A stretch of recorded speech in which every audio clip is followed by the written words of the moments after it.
خوش آمدید. از شبکه یک تشریف آوردید. رمز موفقیت تو هر کاری تلاش و پشتکار هست. ما باید به کاری که میکنیم علاقه داشته باشیم، زحمت بکشیم، شبانه روز واسش کار کنیم تا بتونیم به موفقیت نسبی برسیم.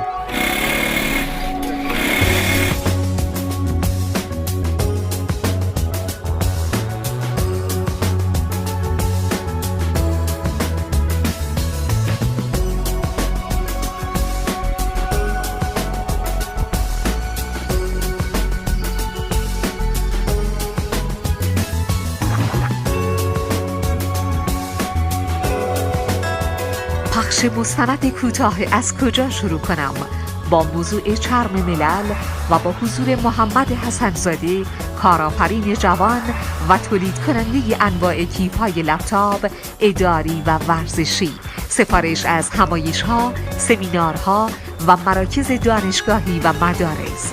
چهارشنبه 11 مرداد 96 قبل از خبر ساعت 14 از شبکه یک سیما.